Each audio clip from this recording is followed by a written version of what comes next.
Alrighty, welcome to the 165th edition of the MMA Circus here on BloodyElbow.com and live on YouTube. My name is Nick Baldwin. I'm your host as always, and joining me as our guest co-host this week, if you are a very long-time listener and watcher of this show, you might know who this is. Even if you just follow MMA, you probably know who this is. This is my original co-host of the show. Yes, way back in 2015, when we kicked this thing off, MMA Junior Radio, it was called back then, April 1st, 2015, all the way to December. This guy was my co-host. Eventually, I kicked him off, or he left, or something happened, and Andrew the Clown Kid Lawrence replaced him. But it's John King of, let's see, Severe MMA, MMA Circus.com, and I think maybe MMA Brazil coming up. John, it's been a long time. How's it going? Been a while, Nick. It's good to be back. I like what you've done the podcast. I'm not doing too bad myself. Obviously, a big weekend in my city, so I can't complain. It's been a Well, I figured, okay, like for a long time, I've wanted to have you back on, whether it's as a guest co-host or a guest or whatever. I mean, again, it's been a long time since we last spoke. Might have been that last show. I don't know if we've talked since December 8th, 2015, which is kind of crazy. But what better time than directly following UFC Liverpool, the UFC's debut in your hometown, a fairly big card as far as Liverpool's concerned. So I figured now's the best time. Yeah, especially, you see when the UFC do come to new places, and especially with kind of fight night events, a lot of the time it's not a massive card or a lot of big names on the card. I think they did stack this one a fair bit, so I can't complain.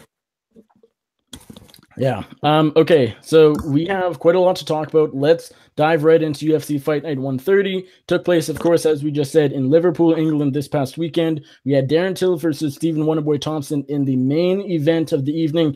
Very highly anticipated bout. Very important fight for the welterweight division, but unfortunately, it didn't quite play out as we expected. It wasn't the back and forth technical, very fun fight that we all hoped for and ultimately expected. It was a little slow. Not tons happened, but I suppose you could describe it as a technical bout. But let's be honest, just not a lot of action. There was over 25 minutes. Both guys were rather tentative. I think understandably so, considering the similarities in their styles. But nonetheless, it wasn't quite the showing we were hoping for. Before we talk about Darren Till's unanimous decision win over Stephen Wonderboy Thompson, I want to ask you, as a guy in Liverpool, did you go to the event? Yeah. Let me ask you first. You were there just as a fan? Yeah. Okay. How was it? How did you like the card? Was it, and I guess as far as an insight into just being from Liverpool yourself, how big was this card for Liverpool as a city? It was huge. I suppose if you're not from here, you won't know, but a lot of the Cage Warriors cards, they get a lot of attention. But for this one, it was a bit more attention than the Cage Warriors card would get, but it was a lot more international. There was a lot more international people flying over for it, and it was quite a mixed crowd. I spoke to a lot of foreign international people that had come over just for the event, so it was bigger than I thought it would be. Obviously, as I said, the UFC did put a decent amount of sellable names on it, so it was a lot bigger than I thought it would be, and I think it lived up to expectation. That's interesting that you say it lived up to expectation, just because maybe it's because the fights weren't the best. Just watching on TV, to me, it almost didn't quite live up to them. But I know a lot of people were saying, oh, this is Dublin 2.0. This is Dublin, UFC Dublin 2014 2.0. That was, of course, a card, the very first UFC card in Ireland, Conor McGregor versus Diego Brandão. This was a little before, McGregor turned into the superstar he is today, but it still was a big fight for the country, for the UFC at that point in time. Anyways, was it quite Dublin 2.0 in your opinion? When I say lived up to expectation, I mean in terms of an event in Liverpool. I think maybe it was a tester to see if they would come back. I'd say they could come back after that. In terms of it lived up to Dublin, it pains me to say it, but I've got to say no. The crowd livened up a little bit when Molly McCann walked out, obviously being a hometown fighter. But it really did, I've never felt atmosphere like it when Darren Till walked out. But other than the main event walkout, it was average, I've got to say, and it pains me to say, but it was average. How cool was it though during the Darren Till walkout? Of course, they bring on Sweet Caroline, and I didn't know, but this was, of course, a big song because of Liverpool FC, especially after them losing, Darren Till winning, Molly McCann losing. How cool was that walkout, especially being there live? It was unbelievable. You know, I've been to a decent amount of big fights. I've never experienced anything like that. It was really, really fun. Everybody was on the feet, and you could feel the atmosphere. It kind of felt like at that moment he was an invincible kind of talisman, and you know, it was just he was a superstar, in which I'm sure he will build up to be if he's not already. Not even the Wonder Boy could beat him. He's still invincible, still undefeated. Let's talk about the fight. We, of course, as I said, Darren Till, Stephen Wonderboy Thompson, main event, 5 rounds of welterweight action. Very important fight for the division. Not an interim title fight, but still the stakes were high. Darren Till gets the nod. Unanimous decision, 49-46, 49-46, 48-47. Before we talk about the fight, how did you score it? What was your scorecard? Now, watching live, I had Wonderboy 3-2 up, but I'm yet to watch it back. I've seen a lot of people watch it back and then score it for Darren Till, so I will watch it back. But I was quite confident that Wonderboy had got it. I obviously was factored in the fact that it was Darren Till's hometown and there was a lot of buzz every time he landed a strike. So it's hard to score a fight like that as a fan because judges can be swayed. We've been shown before they can be swayed by fans and things like that. So personally scored a 3-2 to Wonderboy, but it was definitely a close fight. Yeah, I scored the fight actually 4-1 for Wonderboy. I gave him all the rounds 1-4, and then of course Till won the 5th round. Interestingly, how a fight like this works out, Wonderboy to me won more of the closer rounds, while the only really definitive round was Till's in the 5th. Of course, he had the late knockdown with a late flurry. You know, we thought he needed to finish, so he sort of was going for it in a way. Looking in hindsight, looking at the scorecards, he actually didn't need to finish. It was Wonderboy that needed to finish in the 5th round. So it's kind of funny how that worked out. But yeah, I had it going Wonderboy's way 4-1. I could definitely see 3-2. I could probably see Till 3-2 because again, I mean, rounds 1, 2, 3, and 4 were all relatively close, and we've seen worse judging in the UFC. We've seen terrible judging, and I don't think this was terrible. I think it was kind of bad. I think, but it wasn't a robbery. However, Till winning 4 rounds, I just can't quite see that. I can't quite see that. Wonderboy to me at least won 2 rounds. So 4-1 Till is kind of ridiculous, but it is what it is. Darren Till gets the nod. I was disappointed with the fight. I was very excited to see Stephen Wonderboy Thompson versus Darren Till. This was one of my more anticipated bouts, non-title bouts of 2018 thus far, as far as what is booked already. And it just didn't live up to my expectations. Now, going in, I knew it wasn't going to be a brawl. Now, of course, Thompson and Till aren't going to get into a huge rock'em sock'em robot brawl and you know, be fight of the year, but I thought there were some opportunities in this bout for it to be very fun, back and forth, very technical, but it kind of just was this 25-minute stalemate. I hate saying it because both Steven and Darren are fantastic, very talented fighters, but the way their styles matched up just didn't work out all that well. Wonderboy, you know, he used some good leg kicks. Till, those front kicks, the Wonderboy's lead leg was actually really good, really impressive, and you know, sometimes I wonder why other fighters don't do that when fighting Stephen Thompson, but there just wasn't enough action, and especially following a card that, let's be honest, it was mediocre. I mean, UFC Liverpool, top to bottom, was an okay card. It was a good card for the Liverpool debut because Till won, and you know, you had your big moments, you had enough of them. But as far as just another card watching on TV, wasn't the most fun. I was disappointed with the main event and the fact that the judging was a little, you know, iffy as well. That didn't really seal the deal either. Yeah, I mean, the main event was never going to be a brawl, as you said.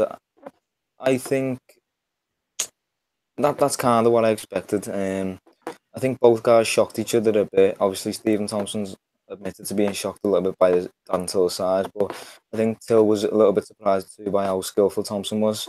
Because I think the fight started quite fast and then it kind of slowed down as we went on. Obviously, fights do tend to slow down as people go as they go on, but it was exactly the fight I expected. I was hoping for a more exciting one, but I didn't really expect one, if I was being honest with myself.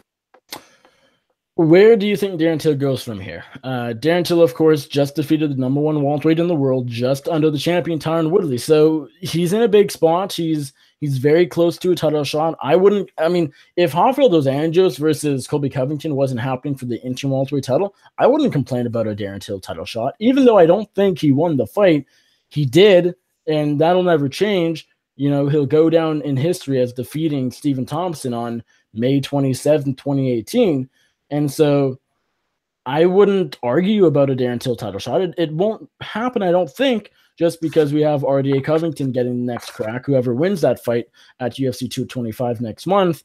So I guess for now you do Darren Till versus Kamaru Usman in another #1 contender fight. I think that makes a lot of sense to me. Yeah, I mean, I think Darren Till's two options, obviously with Tyron Woodley still being out, are the winner of Dos Anjos and Covington or Kamaru Usman. I'd say Kamaru Usman just because he can probably get in a little bit sooner rather than waiting for the winner of that fight to recover and things. If he does beat Kamaru Usman or Kamaru Usman beats him, it's a little bit of a tricky place because then you've got another #1 contender, you've got an interim champion, and you've got the actual champion Tyron Woodley. So it's going to take a while to sort this division out. No, it will. One thing I did want to touch on is Darren Till missing weight, and as far as like a point of view of a Liverpool fan, Molly McCann also missed weight. So you the two natives of Liverpool missing weight for this card on the Saturday. Did that have an impact on the Liverpool fans at all, in your opinion? No, I mean, being honest, I don't think the majority of fans weren't aware that Molly missed weight because it was by a pound. With Darren, it was very publicised. He missed by a fair bit, and he obviously had a family emergency that was publicised a lot more. I don't think it affected them because a lot of fans were kind of casual fans, so that doesn't really factor in. They just want their kind of hometown fights to win, and they don't worry about much else. Sure. I don't think it changed perspectives at all on the fight, personally. Darren Till gets the win, perhaps not in the fashion he would prefer or would like.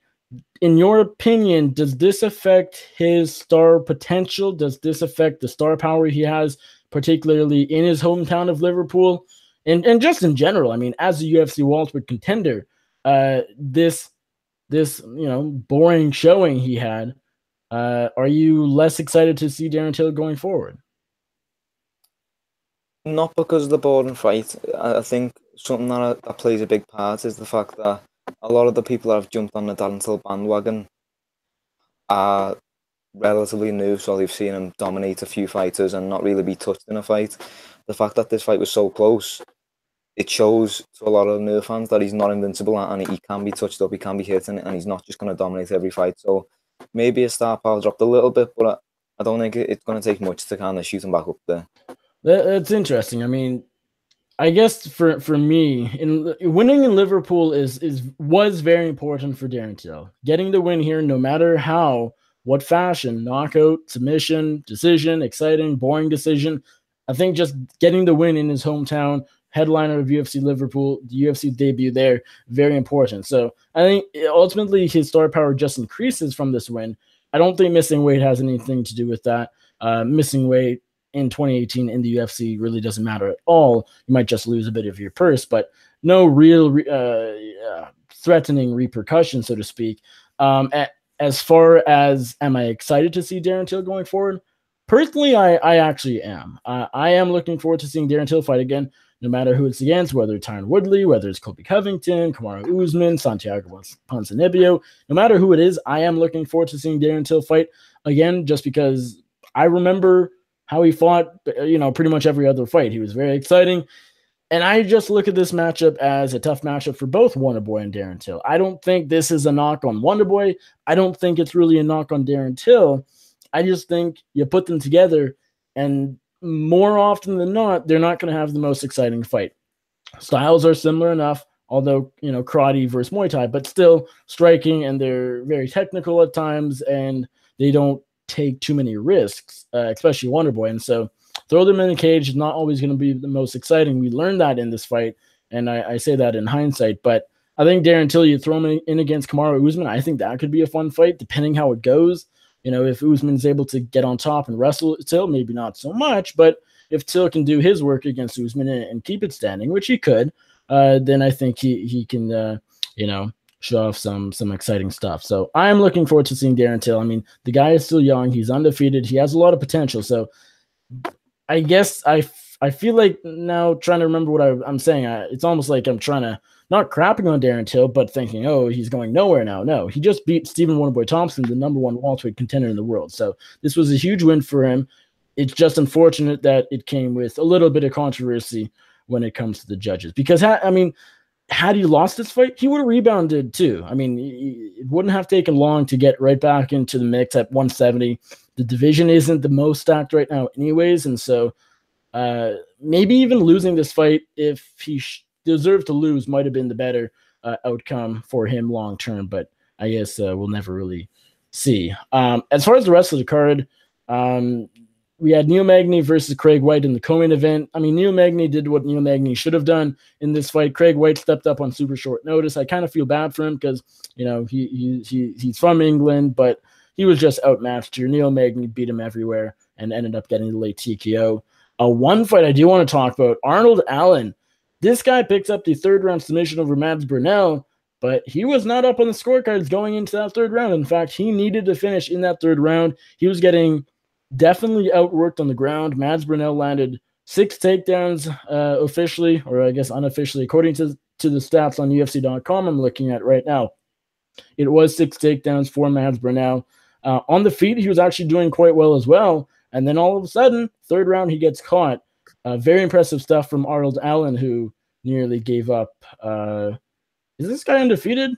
I don't know, but nearly gave up another fight here. Yeah, I mean, Arnold Allen's one of the guys, I suppose you can kind of like him to Brian Ortega. He always manages to pull it out the bag. He always manages to secure a win. I thought he looked quite good early on in the fight in the striking department, and as the fight progressed, Mads Burnell looked a lot better than him, and it did look like it was kind of getting to the last minutes where you kind of think, okay, there's not much opportunity now for the finish, not much chance of a finish, but again, as I said, he pulled it out of the bag and keeps his undefeated record and obviously gets a win on home soil. What else stood out to you for this card? What else do you want to touch on? What else did you enjoy? I mean, Makwan Amirkhani's win over Jason Knight was all right. The first round was a lot of fun. Next two, not so much. I think Claudio Silva, his win over Nordine Taleb submission in the first round, that shocked me. Nordine Taleb was one of my most confident picks of the night. I didn't think Silva stepping up on a four-year layoff, coming off a 4-year layoff. I didn't think he'd do really much in this fight at all, and he choked out Nordine Taleb.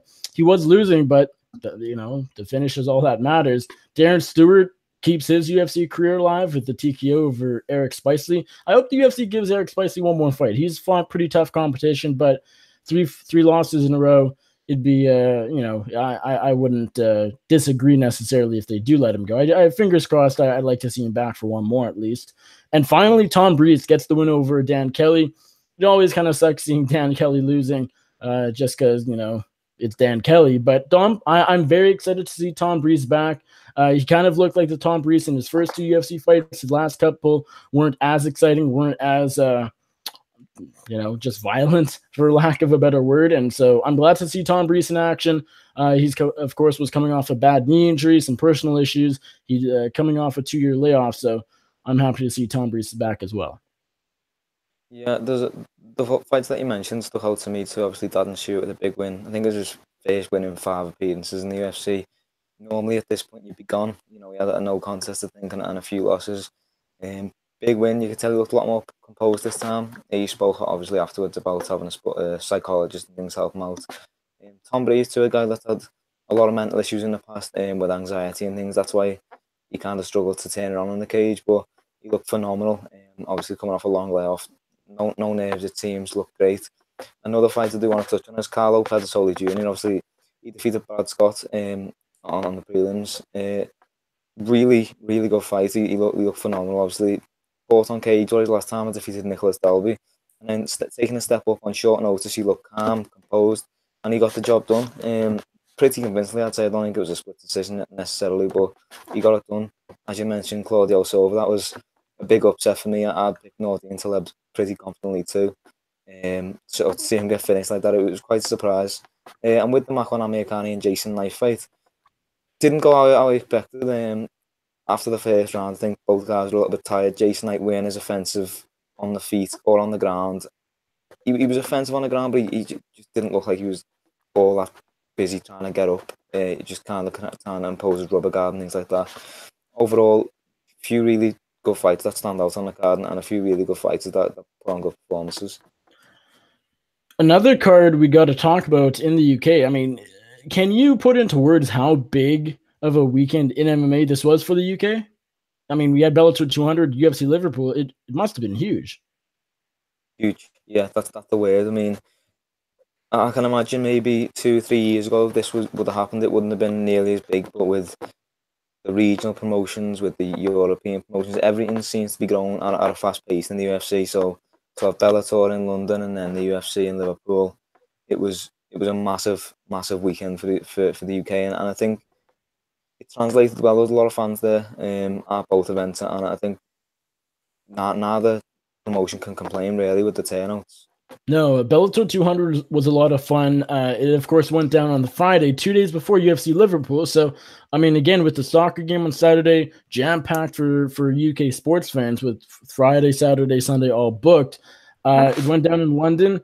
Main event was, of course, Gegard Mousasi versus middleweight champion Rafael Carvalho for the title, for the Bellator title. One fight I do want to talk about before we recap that fight was the co-main event. Michael Venom Page, of course, returned to action. He defeated David Rickles via second round TKO. Rickles, he just gave up, basically. He didn't want anymore, and I don't blame him. I mean, he was getting tagged up quite a bit.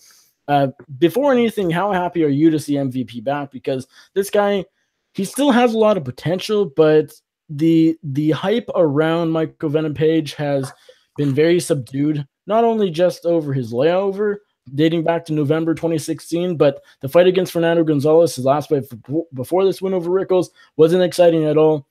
It'd been a long time since he had a highlight reel finish. Now, this win over Rickles wasn't really a highlight reel, but it was a finish, and it's not his fault that Rickles just turned around and said he was done. How happy are you to see MVP back? Were you satisfied with his performance? And what is next? Do you think this guy still has a lot of potential? I was happy to see him back. I think MVP is one of the fighters where you love him or you hate him. I love him. I mean, he's fun behind the microphone. He's fun to watch fight. He's there, and how many fighters did you see do what he does? Nobody, pretty much. Nobody comes to mind. This time there was a fair bit of hype because he was fighting a named opponent that had been around quite a long time. It weren't, the flashy capoeira kick knockout that we're used to seeing, but it was classic Michael Page. He frustrated his opponent, he made him quit, and he got the job done again. Every fight he goes into, it's a new challenge. It's like, okay, it's going to be this guy that beats him and just stifles his style. But as of yet, no one's been able to do it. The next fight, I mean, it's got to be Paul Daly. These guys have been going back and forward for such a long time. Obviously, Daly's still under contract with Bellator. I think now's got to be the right time. Michael Page coming off a big name, a big win over a decent-sized name. Paul Daly coming off a loss against John Fitch. Now is the time. Put that fight together. I can guarantee if you do that in the UK, it's going to get a massive turnout. Even worldwide, very likely get a big turnout.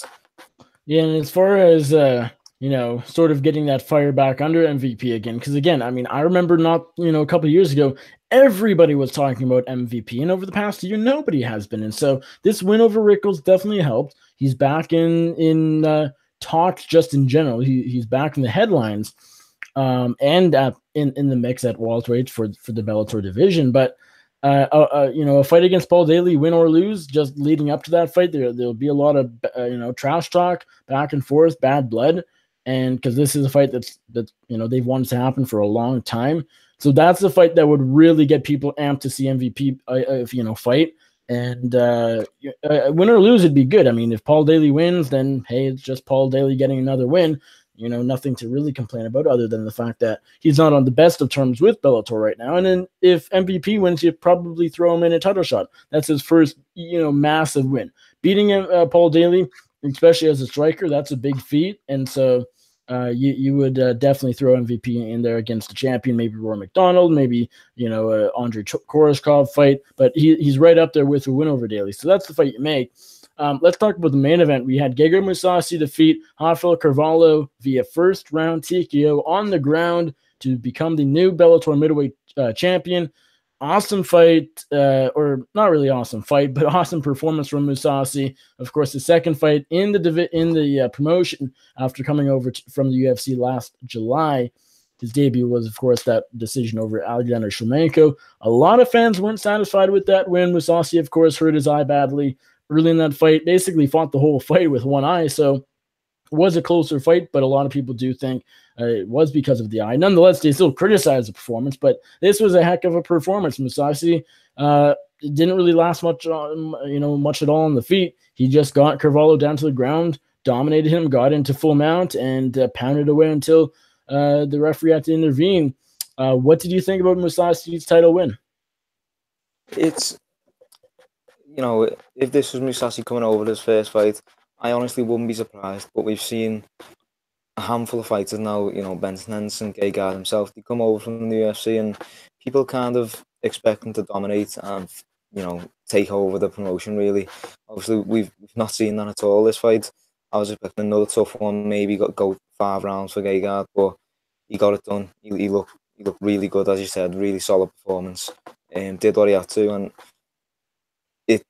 as I said, if this is his first fight outside the UFC, then there's a massive amount of hype behind him now. Not that there isn't, but he shows that there's definitely levels in this game, and he was levels above Rafael Carvalho. Oh, yeah. I mean, I wasn't surprised. I'm not sure anybody was. I didn't see anybody pick Carvalho, except for, I think, my dad. We were sitting there watching, and I actually tricked my dad that it wasn't tape delay. I'm pretty sure he watched it live, or he watched it thinking it was live, so that was good, but no spoilers. But yeah, he picked Carvalho, but I didn't see anybody of note picking Rafael Carvalho. Were you at all surprised at how easily Mousasi won? I mean, I thought Mousasi would win late. I thought Carvalho would be able to take it to the deeper waters, maybe the 4th round. So I guess in that regard, I was surprised, but Mousasi getting a first round finish, really not shocking stuff, in my opinion. Not really, no, it's not a massive shock to the system. When Gegard Mousasi's on, there's not many people that could defeat him. Everyone in the division is going to struggle with him. I agree. I thought it was going to go 3, 4, maybe 5 rounds, and Gegard was going to come out victorious late. But I'm not massively shocked. I'm glad that he really turned up and was 100% this time. I'm not massively shocked that he got it done in the first round at all. So, of course, everybody after this fight has been talking about a potential Bellator super fight between Gegard Mousasi, the middleweight champion, and welterweight champion Roy McDonald, 2 guys who, of course, have come over from the UFC. Roy fought for the title. Mousasi did not, but still huge names on the UFC roster that parted ways with the UFC over the past couple of years and headed over to Bellator.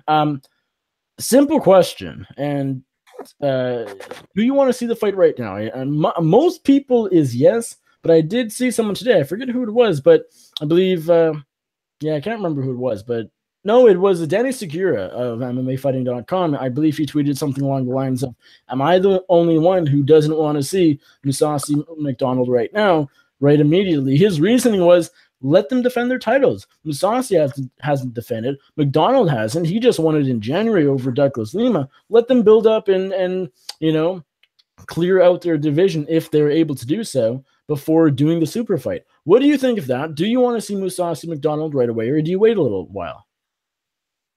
I saw that tweet too, and I fully agree. We've seen it. Let's give examples like the UFC with Anderson and GSP. The more they kind of fought and defeated opponents, the more hype there was behind the fight. Let's say give both guys one or two more fights. There can only be more hype behind the fight, unless one of them loses.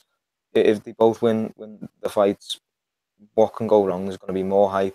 It's going to be more legit, can you say? Because they've got title defenses on each end.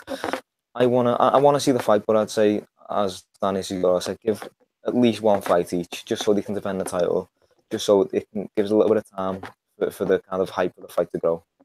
Here is where I will disagree with you. And Danny Segura, and I'm not sure I'm in the, have an unpopular opinion here, but it doesn't really matter. Here's my take on why Mousasi McDonald should happen right now and not later. Now, in the UFC, waiting to do a super fight is not a bad thing whatsoever. Now, let's just focus on the welterweight middleweight division because that's what we're talking about. So say you have Tyron Woodley, Robert Whittaker. If the UFC wanted to do that fight right now, of course I wouldn't not watch it. I'd watch it, but it doesn't make the most of sense right now because Whittaker hasn't defended the title yet. He of course will in less than a month. Tyron Woodley's been the champion for 2 years, so that's understandable, but he still hasn't quite cleared out the division. We have RDA, Covington, Kamaru Usman, even Ponzinibbio all in the mix, and Darren Till, how could I forget? So he still has a few guys waiting in line for a title shot at 170. So in a situation like that in the UFC, I say wait it out. Woodley Whittaker might be a big fight, might do good numbers, and realistically actually probably wouldn't, but say it would. Even say it's a big fight. Then you wait it out because the more title defenses, the better, the more hyped up everyone will be.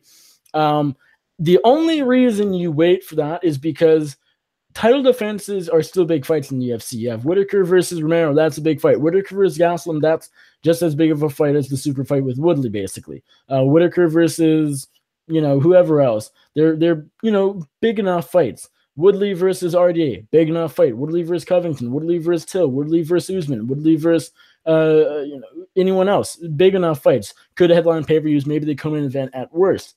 Now let's go to Bellator. Who do you have at middleweight for Gegard Mousasi to defend the title against in a big fight? Gegard Mousasi versus Rafael Lovato Jr. or John Salter. Sorry, it's not a big fight. It's not a big fight whatsoever. Now, welterweight, you're a little more lucky. You have, someone like an Andre Koreshkov. Roy McDonald versus Andre Koreshkov would be a heck of a fight. I'd love that. Even a rematch with Douglas Lima would be a lot of fun. Maybe you throw Paul Daly in there if he gets a couple wins. Of course, you have MVP, but you don't have the star power. You don't have the depth in every division in Bellator as you do in the UFC. And so that's why super fights in Bellator should and could, can, and they, they should happen quicker early on. You don't need Mousasi to beat John Salter and Lovato Jr. first. That doesn't really add to it just doesn't add too much buzz to the fight, in my opinion. Mousasi versus Salter is not a big fight. There's not tons of big fights for Rory. So you make the big fights. You make the super fights, Rory versus Mousasi. That's the biggest fight in Bellator right now, I think. Two former UFC fighters, two former UFC contenders. That's the fight. In the UFC, any title fight is big enough. In Bellator, that's not exactly true. And so that's why I think you got to do a Mousasi McDonald right away. It's a great fight stylistically, too. So I hope it happens. If they wait, I think they're risking it because, hey, what if Lovato Jr. comes around and somehow choked out Gegard Mousasi? Well, then Rory versus Lovato Jr., even though Lovato Jr. would be the champion, just not the same level as, how big the fight is. So I think they need to do it right away and capitalize on both guys being the champion right now. Yeah, I didn't think of it that way, actually. I mean, you are right in saying there's not many big fights in Bellator, especially for the middleweight division. Maybe sway my opinion, I don't know. I wouldn't complain either way if they let either fighter have a title defense or just do it straight away. It's a fight I do want to see, and it's a fight I hope does happen pretty soon. All right, let's talk about the UFC, the former UFC middleweight champion. His name, Michael the Count Bisping. Yesterday on his podcast, Believe You Me, he announced his long-teased retirement from the sport of mixed martial arts. Of course, his last fight was a short-notice replacement bout against Kelvin Gastelum in Japan. No, it was in China. And where was it? Was it China? Yeah, I think it was. UFC Macau, I believe. No, not Macau, but the first mainland China. Yeah, I'm butchering this, but nonetheless, it was a short notice fight against Kelvin Gastelum in November of last year. just weeks after him losing to George St. Pierre, losing the title in that fight. He has announced his retirement. After that fight, he was going back and forth. He didn't really know if he would come back or not. He was considering taking another fight at UFC London, which ended up being the Verdum-Volkov card back in March. There was talks of him maybe fighting Vitor Belfort. I know Machida called him out. There was talk of the Rashad Evans fight happening. Nothing came to fruition. Michael Bisping did not fight on that card. It ended up being Verdum-Volkov, as I said, and Michael Bisping has yet to fight since that Gastelum fight. Now, yesterday, of course, as I said, he announced his retirement. He has been suffering some eye issues with his good eye. I guess it's not really good anymore, but he's had some issues with his good eye. He's seen flashes out of, I believe, the left corner of it, and it's some sort of tear in his eye that, although is not sight-threatening, it could lead to a retinal tear or a retinal separation, which is sight-threatening. So it's kind of important stuff. It's scary stuff, especially, already having a bad eye, so to speak. So that's kind of where we're at now. Michael Bisping retired. He is no longer a UFC fighter. He is done with the sport, and he is ready to move on. What do you make of his retirement? Are you surprised he called it quits? I mean, this is a guy, let's be honest, he has a big ego, and I don't think retiring on a 2-fight skid is exactly an ideal situation for him.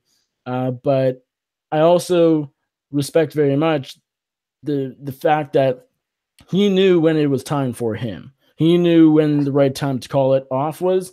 And so I think I can't fault him whatsoever. I think it's great that he called it without. I mean, the thing is, if he thinks he didn't need to take another fight, why take another fight? Yeah, exactly. That's the thing. I'm surprised that he called it quits now. Obviously, as I said, I expect him to have one more. Especially if a fighter's teasing retirement after a loss, a lot of the time they do kind of come back for one more. And with Bisping's big ego, I was surprised he retired on a 2-fight skid. And also, I don't think he looked terrible. I'd say his last fight was George St. Pierre. Obviously, he fought Calvin Gastelum, but that was short notice. He obviously had a lot of head trauma in the GSP fight. I don't think he looked terrible in the GSP fight. He looked really good. It seemed like he was taking over the fight before he got submitted. I think he still had a fair bit in him. He was one fight removed from losing the championship, but there's no need for him to kind of to fight again. There's no, he knows he's not going to go for a title again. He probably could have a try, but there's a lot of killers there, and he's been through that so many times. But he's had so many ups and downs. I just don't think it was worth making another run for the title. If he was going to have one more, I think he would want it to be in his hometown. But I am surprised he kind of called it quits. I'm not, I'm pleasantly surprised because I didn't think he was going to do it. But I'm happy with his retirement because he's a staple in not just UK MMA but mixed martial arts all over the world, and he's made his mark. He's the definition of perseverance, if you want to say. He's been knocked down so many times, continued to get up, and eventually got to that milestone of winning the middleweight championship. And he's done it all now. He's made it. He's won the title.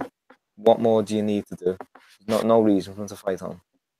Yeah, I mean, if I'm going to be selfish, then I think, Michael Bisping take another fight, do a proper send-off, because I would have felt less this way had he not taken the Gastelum fight, just because losing the title to George St. Pierre, of all people, is actually kind of a cool, send-off, saying, riding off in the sunset, goodbye UFC, goodbye MMA, GSP choked me out, but hey, whatever. Headline, biggest show of last year or close to it. A good way to say goodbye. But getting knocked out in the first round to an up-and-comer in Kelvin Gastelum in China on a fight night card on Fight Pass early in the morning, just didn't quite cut it as a farewell Michael Bisping. But hey, that's just me being selfish mostly. It would have been cool to see him have one more fight. And do the salute and say goodbye, and it's highly anticipated retirement bout, all of that. It's sort of like Brad Pickett. I mean, that fight against I guess it was Chito Vera or Uriah Faber against Brad Pickett in December of 2016. But It's still not really necessary. It would have been cool, but it's not necessary because this guy had a crazy career. I mean, just the fact that he won the UFC middleweight championship 2 years ago, defended it once, lost it last year, less than a year ago in November in MSG. I mean, what more can you ask of Michael Bisping, really? Okay, let's continue to talk about Bisping. John, what is your favorite Michael Bisping moment? It's got to be Luke Rockhold knockout. I mean, no disrespect against Luke Rockhold, but it was that moment where he'd achieved it. He'd done what he'd been working for the past more than 10 years. You know, all the hard work. He'd been knocked down so many times to get back up against the guy he just lost to just over a year ago, I think it was. And, you know, it was a lot of back and forth. Bisping's been known to have a lot of back and forth in fights, and a lot of the time he loses, and it's embarrassing, as it was in the first fight with Rockhold. It was bittersweet being Luke Rockhold because they had so much animosity between the two, and also with him winning the championship after a lengthy career where he was so close so many times. It's got to be the favourite moment. Yeah, I mean, I guess this was a bit of a silly question just because, I mean, Michael Bisping going there on short notice for Chris Weidman, the former champion at the time, going there 12 days notice or whatever it was, and then coming through, knocking out Luke Rockhold in the first round as a massive betting underdog. You can't really write it any better. You can't script it any better. The Count gets it done late in his career. He has kids, a family, a wife, and, I mean, even just looking at his record before that, you think, oh, he's on the way down. And then all of a sudden, he kind of has a career resurgence. I mean, a win over Anderson Silva. He beats, whoever else. Tallest Ladies, throw him in there. Beats CB Dallway. And then all of a sudden, Anderson Silva, Luke Rockhold, Dan Henderson. Crazy winning streak late in the career of Michael Bisping. This guy walks away with so many UFC records. Most UFC bouts at 29, most UFC wins at 20. Just having the gold belt around his waist. This guy's a Hall of Famer for sure. He should be inducted this year. He won't be just because I guess they've already figured that out, and UFC is kind of stupid when it comes to that. But, I mean, this guy definitely had a Hall of Fame career, worthy career, and I'm going to miss seeing Michael Bisping fight because, I mean, he was a pretty fun, pretty entertaining fighter. But then, of course, the trash talk, the press conference is everything that goes along with actual fighting. The actual competition was a lot of fun to see. And, of course, him winning the title, again, you couldn't really have scripted it any better. Now, sort of on that point of remembering him and the press conference and all of that, now, we all will look at different people differently, but how will you remember Michael Bisping? Well, it's hard not to remember him as a pioneer, a legend. He was doing this sport when it weren't cool, when there was no money in it. And there's not a fighter that I can think of that's persevered as much as he has, that's been knocked down that many times and continually got back up. He's been at the highest level for a number of years. He's fought the who's who of the top middleweights in the world. And it was good to see him. It would have been disappointing to see Michael bow without a significant win or without a title win. Obviously, after that Anderson Silva fight, I thought maybe that's it because it's this big win in his home city, his hometown. Maybe this is it. And then as he carried on, it just got better. To kind of beat Luke Rockhold, a household name, who was really, really hot at the time. Kind of a lot of eyes on him. Then to get revenge on Dan Henderson, and obviously to go back and forth in a really, really fun fight with George St. Pierre.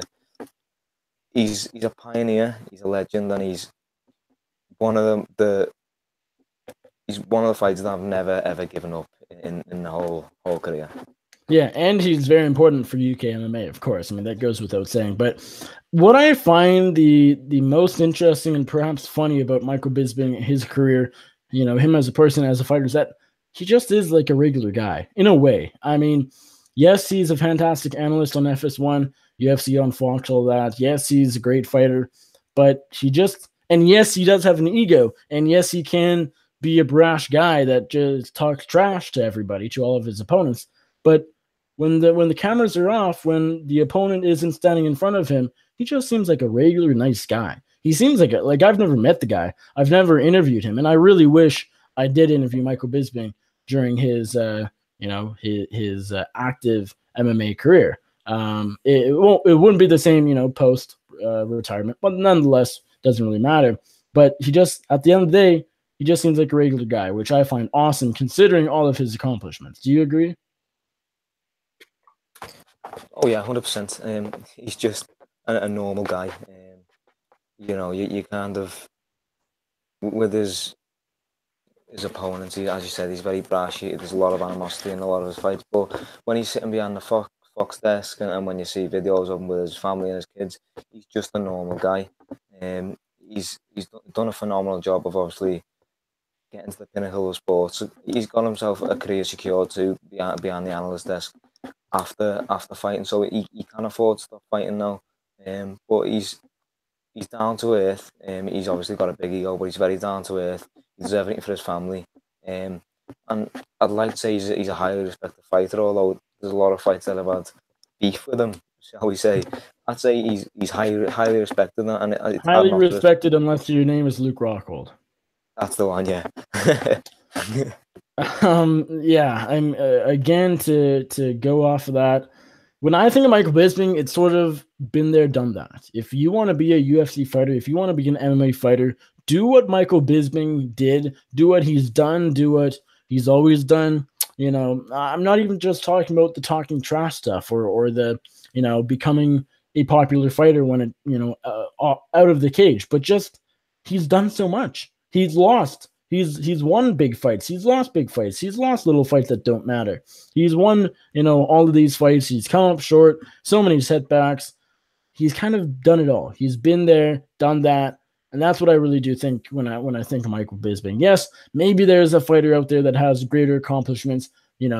There's guys that have won the title in 2 weight classes and have the longest winning streaks, but this guy has the most UFC fights in history. Is the most UFC wins in history. Those count for something, and he's been around for so long. It's kind of crazy to see just the ups and downs of his UFC career, his MMA career, and I think just as a final send off, so to speak, it was very cool seeing Michael Bisping compete over the years. I haven't been a fan forever, but he always made a fight interesting, outside the cage, inside the cage, and he will certainly be missed. Okay, with that, we got one last thing to discuss before we say goodbye to the people. We got UFC Utica coming up. Pretty good card, actually. We don't really have time to talk about it all, but we'll talk about the main event and perhaps a little other, or a couple others. We got Jimmy Rivera versus Marlon Rice in the UFC bantamweight division. Very important fight. If Hoshful Assunção wasn't there, could determine the next title challenger against the winner of TJ Dillashaw versus Cody Garbrandt 2. Even with Assunção there, I still think it might. How excited are you for this fight? Personally, I think this could be quite the war. Oh yeah, this is going to be fun. There's no doubt on that. Obviously, both guys are kind of do or die, the technical fighters, but if need be, they can kind of dig deep and do what they have to do to get the job done. To make it even more exciting, there's obviously a lot of bad blood and animosity between the two guys. It's going to be interesting. Marlon Rice is impressed, I'd say, so far in the UFC. A few good finishes. It looked really phenomenal, I'd say. Rivera also impressive. It's a big step up for Rivera, I'd say, in the fact that he's fighting a huge name now. I'm not too sure if Moraes is a bigger name than him. I'd say maybe a little bit, but it's a main event. It's a big card, and he's fighting a very talented fighter. This could be his moment to break out. And if he does win this in convincing style, why not give him a title shot next door? Put him against Rafael Assunção. I don't mind any of those fights. Yeah, I mean, again, I'm looking forward to this. I think Jimmy Rivera probably should be favored, but if anybody's going to pull off some big upset and outpoint Rivera or knock him out, even though I don't think Rivera's ever been stopped, maybe he has only one loss on his pro career in 22 fights, which is quite incredible. But if anybody's going to ruin somebody's plans, it's probably Marlon Rice. This guy hits like a truck for the bantamweight division. He's quick. His ground game's not, nothing to write or nothing to, it's pretty good, even though we don't see much of it. Yeah, I think this will be fireworks for however long it lasts. I think it might go to the judges just because both guys, Rivera especially, have pretty good chins, and so I still don't know who I'm gonna pick. Who are you favoring here, do you? I'm picking Rivera over 5 rounds. I think it's going to be tough. It's going to be tight. I think he's going to hurt Marias a good few times, but I can't see the finish coming. I think it's going to be a back and forth war over 5 rounds. Yeah, I'll probably end up picking Rivera. I'll reserve the right to change my pick to Moraes if I think about it a bit more. But right now, I think over 5 rounds, Rivera probably gets the job done. If this was a 3-rounder, the co-main of a pay-per-view or something, I would consider picking Moraes just because I think he might win the early rounds. I think he might be a bit more active, hit a bit harder, land the better shots. But over 5 rounds, I just have a bit more faith in Rivera's cardio and just his output. He lands more per minute too, so I think that's worth something. So yeah, give me Altair, give me Rivera to win by unanimous decision, and either earn a #1 contender fight against Rafael Assunção, should he beat Rob Font in July, or maybe even a title shot against the winner of Dillashaw Garbrandt. So very interesting fight at UFC Utica. Now, what I want you to do, pick one other fight you were most looking forward to, or doesn't even have to be the best fight stylistically, but for whatever reason, the fight you're most looking forward to, the one that everybody should watch. If you're going to watch 2 fights, it's the main event and which? I've got to go with it. It's Nathaniel Wood making his UFC debut, Cage Warriors bantamweight champion. Really, really solid fight. I think he's only 23, 24 years old, and he's impressed massively so far. He's got some big knockouts on his record. I think he's 13-3, but a lot of his losses came quite early. He was pushed quite a fair bit on the UK scene, but as a result of that, he's learned fast. He's learned quickly. He's obviously under the tutors of Brad Pickett and Team Titan, so he's got a lot of people that have been there and done that in his corner. Fighting Johnny Eduardo, it's a tough first fight. It is a tough first fight for Nathaniel Wood. I can see him doing it. I am going to pick him to win. He's looked phenomenal. He's got really sharp striking, power in his hands. He's really fast, and he can take a crack too. So that's another fight that I'd really suggest keeping an eye on. All right, I'm glad you mentioned it because you know more about Nathaniel Wood than I do, but everything makes me think that this guy's going to shine in his debut against Eduardo, pick up a big win, and do good work in the UFC in general moving forward. My fight is actually going to be the curtain jerker. The first fight of the night. Of all fights, I'm going to go with Jared Brooks versus Jose Shorty Torres. More because of Torres than Brooks, but both guys are still very elite flyweight prospects. Jared Brooks, this guy's a lot of fun. He's a pretty good wrestler. His striking's getting better. His nickname's the Monkey God. How can you not love that? But Jose Shorty Torres has deserved to be in the UFC for a long time. He's 7-0 as a pro. He has, I believe it's 26 amateur fights, 25-1 record there. This guy is very talented. He's the Titan FC flyweight and bantamweight champion. He told me in an interview late last week, which will be up later tonight or tomorrow, that he was actually, had he not gotten this short notice call against Jared Brooks, he was actually going to be fighting for the Titan FC featherweight title. So he was looking to become the triple champion for Titan FC, which would have been crazy. But I'm so glad to see Jose Shorty Torres here. I've talked to him for quite a while, covered his fights for quite some time, dating back to maybe not quite his pro debut, but real close anyways, second or third fight. I believe maybe even his pro debut, I remember seeing it a couple of years back. So this guy's really good. I expect him to get the job done against Jared Brooks, but hey, Brooks is he's 13-1. I mean, this guy's a very good fighter himself, and so I think it's a good test for Jose Torres. I think it'll be the toughest fight of his career. And I think nonetheless, either way, it's a fight to keep your eye out for. I just hate that it's the first fight of the night. I mean, I don't hate it. I don't really care. I'll see them all anyways, but it deserves to be a bit higher on the card than it is. Definitely at least be on the televised prelims. Oh yeah, I mean, solid fighters. If they wanted to throw Jose Shortes on the main card and try and mark him a little bit, I think that's a great move. But hey, they're flyweights, and the UFC does not like the 125-pound division. So am I surprised? Not really. Okay, that is it for UFC Utica. Now, one segment we do, I guess I never even told you about this, so let me quickly explain. For anybody not who new to the show, or for John, of course, we do a segment called Gets It, Doesn't Get It, where I have a few people or organizations, or I mean, it could be Dana White, could be the UFC in general, could be Bellator, could be Daniel Cormier, could be John Jones, could be anybody really. And we just say for a certain reason, and I'll give you it, something sort of going on this week, something newsworthy. Whether they get it or not get it? So the first one, I'll go first, and you can sort of see what I'm talking about, would be Darren Till. Now, Darren Till said after the fight against Wonderboy that he actually believes Wonderboy deserves the title shot more than him. This was a very interesting comment from Darren Till. I think it showed that he's humble. Oftentimes he's not, or at least he doesn't show it. But I think ultimately he gets it, just because it's a good way to show that, hey, even he knows the decision was a bit weird. He didn't even say it.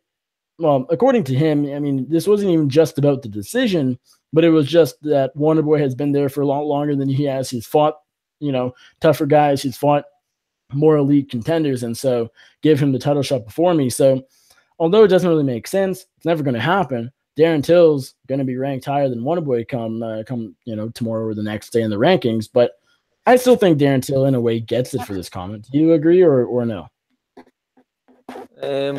I say get it, yeah. I think Darren Till, maybe I'm reading it completely wrong, but I think maybe he doesn't want to beg for a title shot. Maybe he's trying to brush it off so much that the UFC kind of think he's humble. He's not begging for a title shot. He's not annoying us by begging and begging. Let's just give him it. Don't know if it'll work out. I might be completely off with that, but that's my look. That's my perspective on things.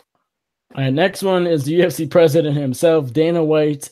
He said that he was asked at the UFC Liverpool post-fight press conference on Sunday afternoon or evening, if you're in Liverpool, that he was asked about Alistair Overeem versus Curtis Blaydes being moved to the UFC 220 prelims from the pay-per-view main card. It was in favor of Holly Holm versus Megan Anderson, but of course CM Punk, the former WWE superstar, still remains on the main card against Mike Jackson. Dana White basically said that, hey, when Alistair Overeem sells more pay-per-views than CM Punk, then we can argue about that. For now, Alistair doesn't have an argument, nor does anybody else. What do you make of that? Dana White, again, some controversial statements from him. Nothing don't call me surprised about that. I'm not surprised. He gets it. Let's be honest. This is a business. Does he? I'm not saying for putting CM Punk on the main card, for putting Holly Holm on the main card, although I still think Overeem Blaydes on the main card over Holm Anderson makes more sense. Although they're trying to, I guess with their featherweight division, the women's featherweight division, trying to being built up with Tough. I get it. But just for him saying, though, he's kind of throwing Alistair a little under the bus. Do you not think? Oh, 100%. I'd like to see that fight on the main card over the Holly Holm Megan Anderson fight, just for the sole reason Curtis Blaydes is an up-and-coming prospect. It's a real tough test for him. We're going to see how he does. As Dana White said, I mean, if I was a promoter, I had to put CM Punk on the main card or Alistair Overeem.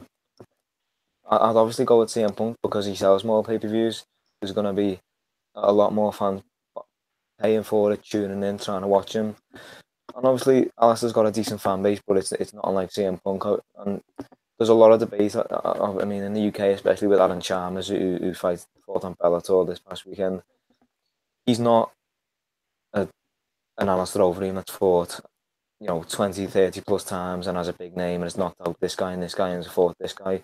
He's fought nobody. He's not, nobody's out, but he's a massive name. He gets people buying tickets. He gets people paying pay-per-views, and he gets eyes to watch the show. So, yeah, I think Dana gets it for keeping CM Punk on the main card, but just for talking about Alistair Overeem the way he did and just the whole quote, I mean, you need to see him say it for yourself, but I mean, it was something along the lines of, when Alistair sells more pay-per-views than CM Punk, we can argue, and I don't know, it just rubs me the wrong way, and I think it rubs everybody the wrong way. Kind of a dumb quote. Dana White, you don't get it. Last one, also Dana White, same press conference. He's talking about Yair Rodriguez, who was recently let go from the UFC despite being a top featherweight prospect, who hasn't fought since a TKO loss to a former champion Frankie Edgar last year. He basically, I mean, I'm paraphrasing, but he basically just said, if you don't want to fight, you can leave. The UFC is not the place for you. Of course, Conor McGregor hasn't fought since November 2016. The Diaz brothers haven't fought for, Nate over 2 years or almost 2 years. Nick almost over 3 years. Does Dana White get it? I mean, when talking about Yair Rodriguez, I seem to think no. No, he doesn't get it. Look, if I offer you a fight and you say no, okay. If you say no and I cut you from both, that's not a fight offer. That's me telling you that you're gonna fight this guy, and that's not the way the UFC is supposed to work. I don't think they send fight offers and a guy's allowed to say yes or no. I don't know the reason for Yair saying no. Maybe it was a stupid reason, but either way, it's not a fight offer if you cut him for saying no. He doesn't get it on that one. All right, that is it for Gets It Doesn't Get It. Let's move on to dumb questions. We only have one. It came from Liam Hughes in the chat earlier. He dropped by quickly. He said he couldn't watch the whole show, but he wanted to ask a question. He also said he mistyped the question, so I'm going to read it, and we'll see if we can figure out what he's saying. Liam says, "Does elbow placement matter?" ? In other words, are short forearms / longer upper arms better than longer arms watching UFC Best 25? Okay, he says he's watching the UFC Best 25 fights and noticing varying ratios for arms / short upper arms. Let me read that one more time. Does elbow placement matter? In other words, are short forearms / longer upper arms better than longer? Do you know what he's saying? I'd assume maybe if you look at it, I suppose guys with longer arms have more success with elbows, i.e. John Jones, guys like that. But I think it's how you use them. It's not how long your arms are. Size doesn't matter. It's how you use it. Okay, what I understand what he's saying. So look at my arm. He's saying if the elbow wasn't here, but more like here, if the forearm ended here and the upper arm was longer, would that matter? No, it's how you use it. It's how you use it. I'll trust you on that. I've never taken any striking classes, and I assume Liam hasn't either, because that's why he asked it. But good dumb question, Liam. I hope we provided you with a rather dumb answer. Well, I think that is it for episode 165 of the MMA Circus. Thank you all for watching. We really appreciate it. John, thanks for coming on short notice as our guest co-host. I appreciate it. It's great to talk to you again. If you enjoyed the podcast, go give us a big thumbs up down there and go subscribe to the YouTube channel, the MMA Circus, if you haven't already. If you have any feedback for the show, good or bad, preferably good, but hey, I can't force you into anything. Drop a message in the comment section down below. John, thanks again. Remind everybody where they can find you on social media, and any plugs you have, the floor is yours. So I'm just on Twitter at John King MMA. I'm not as active as I used to be, but I do try. A lot of my work at the moment is for Severe MMA. They're my video interviews. You'll find them on the Severe MMA YouTube channel. I haven't published an article in a few weeks, but when I do that, when I get a fair bit of free time, I'll be on MMACircus.com. But other than that, yeah, thanks Nick for having me on the show. I've missed chatting. It's been fun. All right, you guys can find me on the Twitter at Nick Baldwin MMA. You can find all of my writing over at bloodyelbow.com. I've published quite a few interview articles over the past few days. So they're all there. Just go find them, go check them out. I'll have a few audio interviews up on this YouTube channel. Should be up tonight. There's a chance it'll be up tomorrow, but got ones with Claudio Pules, got ones with Daniel Swain, Jose Torres, and Luke Sanders. So those will be all up within 24 hours, within 12 hours most likely. So go check those out here on the YouTube channel, and eventually they'll find their way over to Bloody Elbow. Some of them anyways. You guys can find the MMA Circus on bloodyelbow.com, iTunes, Stitcher, Pocket Cast, Google Play, SoundCloud, TuneIn, Player FM. Let's see what else. Player FM, Overcast, Podcast Addict, and I'm pretty sure that's about it. Pretty much anywhere else you can find a podcast. Go subscribe, go listen, go like us, rate us, review us, subscribe. We'd appreciate that. Thank you all for watching. We really appreciate it. For John King, I am Nick Baldwin, and we're out.